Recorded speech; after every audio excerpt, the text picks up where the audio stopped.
ಜನನಿ ಸುದ್ದಿವಾಹಿನಿ ವೀಕ್ಷಕರಿಗೆ ನಮಸ್ಕಾರ. ನಾನು ರಮೇಶ್ ಹೆಗಡೆ ಗುಂಡುಮನೆ. ಸಹಕಾರಿಗಳಿಗೆ ಕಾಲಕಾಲಕ್ಕೆ ತರಬೇತಿ ಅಗತ್ಯ. ಸಹಕಾರಿ ತರಬೇತಿ ಶಿಬಿರದಲ್ಲಿ ಶಾಸಕ ಬೇಳೂರು ಗೋಪಾಲಕೃಷ್ಣ. ಸಹಕಾರಿ ಕ್ಷೇತ್ರದಿಂದ ರೈತ ಸಮುದಾಯಕ್ಕೆ ಸಹಕಾರ ಆಗುವ ನಿಟ್ಟಿನಲ್ಲಿ ಉತ್ತಮ ಕಾರ್ಯ ಮಾಡಬೇಕಿದೆ. ಜೊತೆಗೆ ಕಾಲಕಾಲಕ್ಕೆ ದೊರೆಯುವ ತರಬೇತಿಗಳನ್ನು ಪಡೆಯುವುದರಿಂದ ಸಹಕಾರಿ ಕ್ಷೇತ್ರದ ಮಾಹಿತಿ ಪಡೆಯುವುದಕ್ಕೆ ಸಾಧ್ಯವಾಗಲಿದೆ ಎಂದು ಅರಣ್ಯ ಕೈಗಾರಿಕಾ ನಿಗಮದ ಅಧ್ಯಕ್ಷ ಶಾಸಕ ಬೇಳೂರು ಗೋಪಾಲಕೃಷ್ಣ ಅವರು ಹೇಳಿದರು.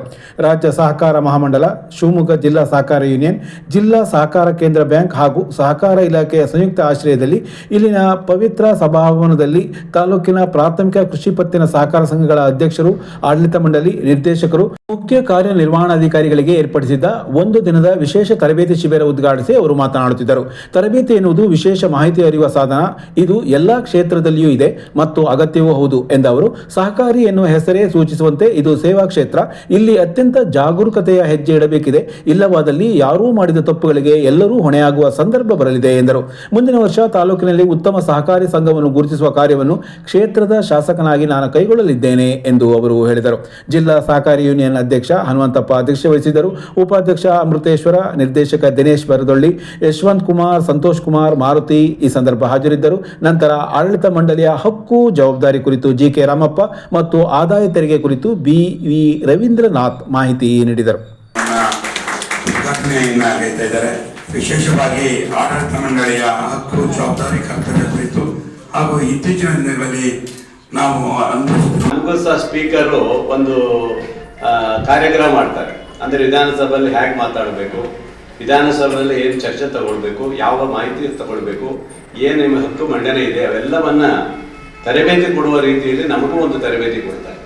ಹಾಗಾಗಿ ಯಾವುದೇ ಹುದ್ದೆ ಇದ್ರೂ ಸಹ ತರಬೇತಿ ಬೇಕಾಗುತ್ತೆ. ಯಾಕಂದ್ರೆ ಮಾಹಿತಿಗಳು ಸಿಗೋದಿಲ್ಲ ನಮಗೆ. ಆ ಮಾಹಿತಿಯನ್ನ ಪಡೆಯುವಂತ ವ್ಯವಸ್ಥೆ ಎಲ್ಲ ರಂಗದಲ್ಲೂ ಇದೆ. ಸಹಕಾರ ಕ್ಷೇತ್ರದಲ್ಲೇ ಬೇರೆ ಬೇರೆ ಇದರಲ್ಲೂ ಸಹ ಇದೆ. ಹಾಗೆ ಇವತ್ತು ಸಹಕಾರ ಕ್ಷೇತ್ರದಲ್ಲಿ ಪ್ರತಿ ವರ್ಷದಂತೆ ಈ ವರ್ಷನೂ ಸಹ ಒಂದು ಮಾಹಿತಿ ಕಾರ್ಯಕ್ರಮವನ್ನು ಮಾಡುವ ಮೂಲಕ ನಿಮಗೆ ಆಡಳಿತ ಮಂಡಳಿಯಲ್ಲಿ ಏನೇನು ಆಗ್ಬೇಕು ಅನ್ನೋದನ್ನ ನಿರ್ದೇಶಿಸುವಂಥದ್ದನ್ನ ಅದನ್ನ ಇವತ್ತು ಹೇಳ್ಕೊಡ್ಲಿಕ್ಕೆ ನಮ್ಮ ರಾಮಪ್ಪನವರು ಬಂದಿದ್ದಾರೆ. ನನಗನ್ನಿಸ್ತದೆ ಸಹಕಾರಿ ಕ್ಷೇತ್ರ ಇಡೀ ರಾಷ್ಟ್ರ ಮಟ್ಟದಲ್ಲಿ ಅಷ್ಟು ದೊಡ್ಡ ಮಟ್ಟದ ಬೆಳಿಲಿಕ್ಕೆ ಇವತ್ತು ರೈತ ಬಾಂಧವರು ನಿಮ್ಮೆಲ್ಲರ ಸಹಕಾರನೇ ಇವತ್ತು ಆಗಿರುವಂಥದ್ದು. ಇಡೀ ನಮ್ಮ ಕರ್ನಾಟಕ ರಾಜ್ಯದಲ್ಲೂ ಸಹ ಸಹಕಾರಿ ಕ್ಷೇತ್ರ ಬಲಿಷ್ಠವಾಗಿ ಆಗಿದೆ. ಅದರಲ್ಲೂ ಇತ್ತೀಚಿನ ದಿನದಲ್ಲಿ ಚುನಾವಣೆಗಳು ಅಂತ ಬಂದ್ರೆ ಅದು ಭಾರಿ ಸಹಕಾರಿ ಕ್ಷೇತ್ರ ಚುನಾವಣೆ ಅಂದ್ರೆ ಭಾರಿ MLA ಎಲೆಕ್ಷನ್ಗಿಂತ ಭಾರಿ ಪ್ರಬಲವಾಗಿ ಬರ್ತಾ ಇದೆ ಇತ್ತೀಚೆಗೆ ನೋಡಿದಾಗ ಅನಿಸ್ತದೆ. ಅದರಿಂದ ಇವೆಲ್ಲ ಆ ಕಡೆ ನೋಡಿದ್ದೀನಿ ನಾನು, ಬೆಳಗಾವಿ ಆ ಕಡೆ ಎಲ್ಲ ನೋಡಿದಾಗ ಆ ತರ ಪ್ರಬಲವಾಗಿ ಬರ್ತಾ ಇದೆ. ಅಂದ್ರೆ ಸಹಕಾರಿ ಕ್ಷೇತ್ರದಲ್ಲಿ ಒಂದು ತನ್ನದೇ ಆದ ಒಂದು ಛಾಪನ್ನು ಇಟ್ಕೊಂಡು ಇವತ್ತು ಜನರಿಗೆ, ರೈತರಿಗೆ ಸಹಕಾರಿ ಕ್ಷೇತ್ರದಲ್ಲಿ ತಾವು ಮುಟ್ಟಿಸಿದ್ದೀರಿ. ಇದರಲ್ಲಿ ನಾನು ಒಂದು ಹೇಳೋದಿಷ್ಟೇ, ಇವತ್ತು ನಾನೊಬ್ಬ ನಿರ್ದೇಶಕನಾಗಿ, ಒಬ್ಬ MLA ಆಗಿ ಹೇಳೋಕ್ಕಿಂತ ಹೆಚ್ಚಾಗಿ ಸಹಕಾರಿ ಕ್ಷೇತ್ರ ರೈತರ ಅವರು ನಡೆಸಿರುವಂತ ಅವರ ಒಂದು ಆಧಾರವಾಗಿರುವಂತ ಒಂದು ಸ್ತಂಭ. ಅದನ್ನ ನಾವು ಯಾವುದೇ ಇದರಲ್ಲೂ ಸಹ ಹಾಳು ಮಾಡದೆ ಆ ರೈತರಿಗೆ ಸಿಗುವ ಸೌಲಭ್ಯಗಳನ್ನು ಹ್ಯಾಕ್ ಕೊಡಬೇಕು, ಏನ್ ಮಾಡಬೇಕು, ಮುಂದೆ ಏನ್ ನಡ್ಸ್ಕೊಂಡು ಹೋಗ್ಬೇಕು. ಮತ್ತೆ ಅದರಲ್ಲಿ ಆಡಳಿತದಲ್ಲಿ ಬಹಳಷ್ಟು ಇವತ್ತು ನಾವು 20-21 ಇದು ಕೊಟ್ಟಿದ್ದಾರೆ. ಅದರಲ್ಲಿ ನಾನು ಹೇಳೋದು ನಿರ್ದಿಷ್ಟ ಒಳಗಡೆ ಲೆಕ್ಕ ಪರಿಶೋಧನೆ ಮಾಡಿಕೊಂಡು ಅದರ ಕಾಲಮಿತಿಯಲ್ಲಿ ಅವೆಲ್ಲ ತಿಳಿಸುವಂಥದ್ದು ಇರಬೇಕು.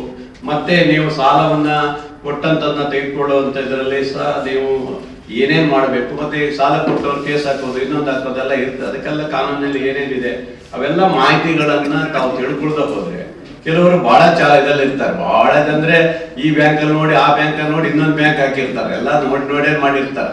ಅವರೆಲ್ಲ ಬಹಳ ನೀವು ಇದರಲ್ಲಿ ಚಾಕ್ಲೇಟ್ ಕೆಳಗೆ ನೀವು ಇದು ಮಾಡಕ್ ಹೋದ್ರೆ ಅವ್ರು ರಂಗೋಲಿ ಕೆಳಗೆ ನುಗ್ಗೋರು ಇದ್ದಾರೆ, ಅಂತವರು ಇದ್ದಾರೆ. ಬಹಳ ಬುದ್ಧಿವಂತರು ಬಹಳ ಇದ್ದಾರೆ ಇದರಲ್ಲಿ. ಅದ್ರ ಬಾರದಲ್ಲಿ ಹಾಗೆ ನಿಮ್ಮಲ್ಲೂ ಅಷ್ಟೇ ಬುದ್ಧಿವಂತದಲ್ಲಿ ಮತ್ತೆ ಕಾರ್ಯದರ್ಶಿಗಳು ಒಳ್ಳೆಯ ರೀತಿಯಲ್ಲಿ ಕೆಲಸ ಮಾಡ್ತೀವಿ ಬಂದಿದ್ದಾರೆ. ಹೊಣೆಗಾರಿಕೆ ಆಗ್ತಿರೋ ಒಂದೊಂದ್ಸಲಿ ಬಂದ್ಬಿಡುತ್ತೆ. ಆ ಹೊಣೆಗಾರಿಕೆ ಆದಾಗ ಉದಾಹರಣೆ ಅವೆಲ್ಲ ಆಗ್ಬಿಟ್ರೆ ನಾಳೆ ತುಂಬಾ ಯಾರೋ ಮಾಡಿದ್ನ ನೀವೆಲ್ಲ ಅನುಭವಿಸುವಂತ ನಿರ್ದೇಶಕರು ಅನುಭವಿಸ್ಬೇಕಾಗತ್ತೆ ಒಂದೊಂದ್ಸರಿ. ಇವಕ್ಕೆಲ್ಲ ಕಾನೂನುಗಳೆಲ್ಲ ಏನೇನಿದೆ ಅವಲ್ಲ ಅದಕ್ಕೆ ಹೇಳಿದ್ವಿ, ಇವೆಲ್ಲ ತಿಳ್ಕೊಳ್ಬೇಕು.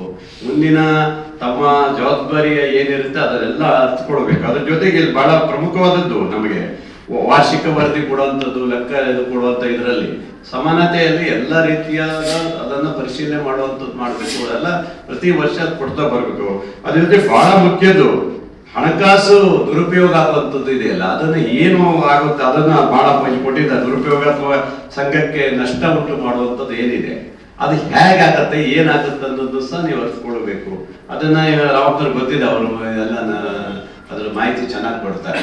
ಇವೆಲ್ಲ ಸಹಕಾರಿ ಕ್ಷೇತ್ರದಲ್ಲಿ ಬರಬೇಕು. ನೆಕ್ಸ್ಟ್ ಇಯರ್ ಇಂದ ನೋಡ್ತಾ ಇದ್ದೀವಿ. ನೆಕ್ಸ್ಟ್ ಇಯರ್ ಇಂದ ಸಹಕಾರಿ ಕ್ಷೇತ್ರ ಚೆನ್ನಾಗಿ ಮಾಡಿದವರಿಗೆ ಯಾರು ಮಾಡ್ತಾರೆ ಫಸ್ಟ್ ಸೆಕೆಂಡ್ ಥರ್ಡ್ ಕೊಟ್ಟು ಅವರಿಗೆ ಹೆಚ್ಚಿದು ಕೊಟ್ಟು ಮತ್ತು ಪ್ರಶಸ್ತಿನೂ ಕೊಡಬೇಕು. ಇಲ್ಲೇ ಸಾಗರದಲ್ಲೇ ಕೊಡಬೇಕು. DCC ಬಗ್ಗೆ ಅಲ್ಲಿ ಕೊಡಲ್ಲ, ಜಿಲ್ಲಾ ಮಟ್ಟದಲ್ಲಿ ಕೊಡಲ್ಲ.